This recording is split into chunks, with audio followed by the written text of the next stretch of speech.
এই তো এখানে কিছু পেঁয়াজ ও কাঁচামরিচ, ধনেপাতা এবং টমেটো কুচি নিয়েছি আর কিছু শীতের সবজি নিয়েছি। আসসালামু আলাইকুম। আজ আমি শীতের সবজি দিয়ে খুবই দারুণভাবে চটপট নুডলস রান্না করার রেসিপি নিয়ে আসলাম। ভিডিওটি স্কিপ না করে পুরোপুরি দেখবেন। এই তো আসসালামু আলাইকুম। প্রথম আমি এখানে কিছু পরিমাণ পানিতে সামান্য পরিমাণ লবণ এবং সয়াবিন তেল দিয়ে ১ চামচ পরিমাণ তেল দিয়ে আমি সিদ্ধ করে নিচ্ছি। তেলটা দিলে নুডলসটা সম্পূর্ণভাবে ঝরঝরা হয়। এই তো আমার নুডলসটা সিদ্ধ হয়ে গেছে।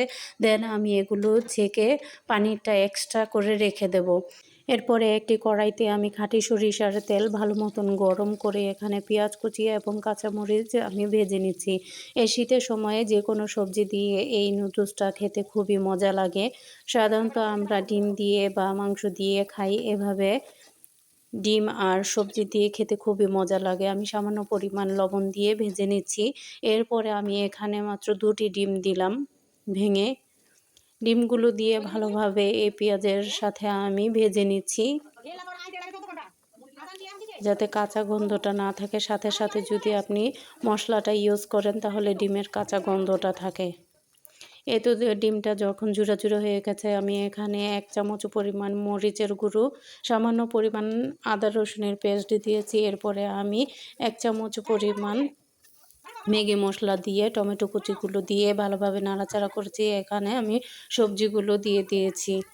এখানে কফিটা দিলে আরও ভালো লাগতো। আমার কফিটা শেষ হয়ে গেছে, তাই আমি যা ছিল ঘরে সেগুলো দিয়েই আমি রান্না করে নিচ্ছি। এরপরে আমি সামান্য পরিমাণ গরম মশলার গুঁড়ো দিয়ে দিলাম, আর একটু মরিচের গুঁড়ো দিব, একটু বেশি ঝাল খাবো তাই।